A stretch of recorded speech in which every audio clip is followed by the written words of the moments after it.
मनीष भैया हाथ जोड़ के हम प्रार्थना करो तनी तारा से कि वो काम करो, ये बच्ची के गलती समझ के माफ कर दत।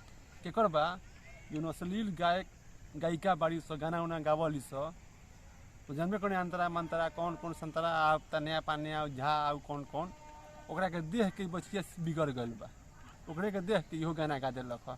चलो मनीष पत्रकार पर एक हम भतार बना वाला गाना गा दे हम तो हमहू फेमस हो जाए। नमस्कार दोस्तों, एक नई वीडियो में आपका स्वागत है।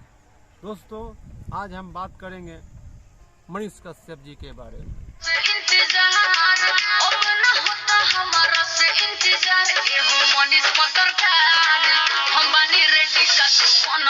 वो बेबाकी के साथ पत्रकारिता करते हैं और अपनी बातों को हम लोगों के समक्ष रखते हैं। यही कहना चाहते हैं कि हमारी भोजपुरी की छवि को खराब करने की इसमें कोशिश की गई है।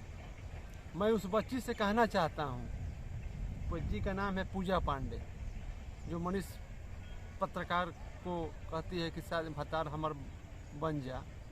वो कहना चाहता हूँ कि तुम उम्र का भी लिहाज तो करती तो ऐसी बात नहीं बोलती। तुम अपना एज देखो, तुम्हारा एज क्या है, मनीष जी का एज क्या है। तुमको अभी पढ़ने या लिखने का समय है, अपना करियर बनाने का समय है, तो तुम कहाँ भतार खोजने के फिराएं पड़ गई है। अपने आप को कंट्रोल करो। अभी तुम्हारी उम्र शादी की नहीं हुई है, अभी तुम्हारी उम्र पढ़ने लिखने की है। पढ़ाई लिखाई पर ध्यान दो। उसके बाद तुम अपने हम उम्र अपने जोड़ापाड़ी, जो भोजपुरी में कहते हैं जोड़ापाड़ी का लड़का देखो और उससे शादी कर लो और भतार बना लो, तुम्हारी भी इच्छा पूरी हो जाएगी। ना है मनीष जी का एज कितना है, तुम उनके बारे में सोचना भी तुम्हारी गलत राय है और तुमने तो उन पर गाना ही बना दिया, जो बेहद ही निहायत गलत और घृणित कार्य तुम्हारे द्वारा की गई है।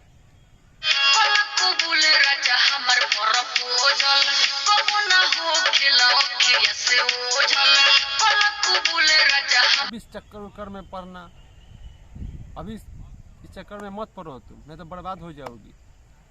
साथ ही साथ एक प्रतिष्ठित और ऊर्जावान पत्रकार की छवि को धूमिल करने का प्रयास ही किया जा रहा है।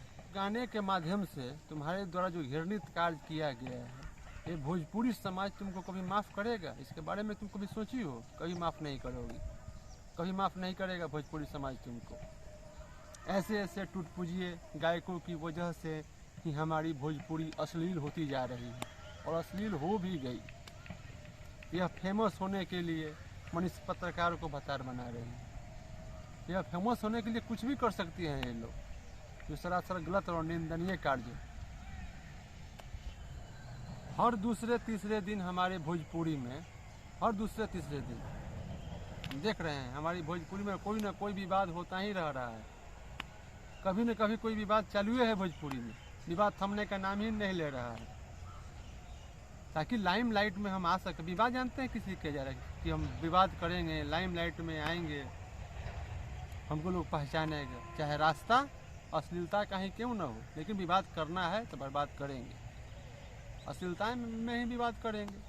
हमें तो समझ में ही नहीं आ रहा है कि आज हर महिला अश्लील गायक क्यों बन रही है।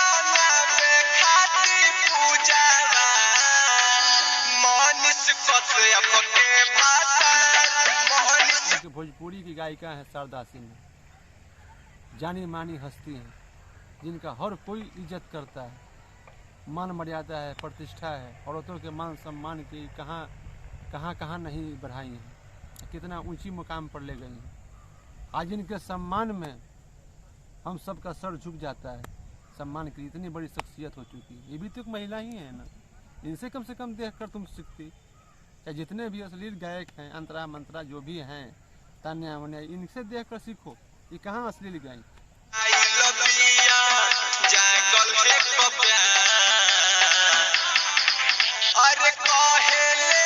ये पत्रकार हैं जो लाइमलाइट में आने के लिए झूठी खबर फैला देते हैं। जैसे कि अभी आप देखे होंगे कि एक कॉल रिकॉर्डिंग वायरल हो रहा है मनीष कश्यप जी का, और एक जो गाना गाई है अश्लील गाना, मनीष भतार बना ला हमरा के, मनीष पत्रकार भतार बना लो, उसकी गायिका का। यह खबर बिल्कुल ही निहायत झूठी है। मनीष कश्यप जी कभी इसको फ़ोन नहीं किए हैं, वो जो कॉल रिकॉर्डिंग दिखाया जा रहा है वह कॉल रिकॉर्डिंग मनीष कश्यप जी किसी लोन से संबंधित महिला से जो बात किए थे उसका वो कॉल रिकॉर्डिंग। हमें बहुत ईमानदारी के साथ कार्य करना चाहिए, नहीं तो पत्रकारिता का स्तर गिरने में देर भी नहीं लगेगा। मैं यही कहूँगा कि ऐसे अश्लील गाने वालों के बच्चों के माता पिता को भी ध्यान देने की ज़रूरत है कि उनके बच्चे अश्लील न गाना गाने लगे।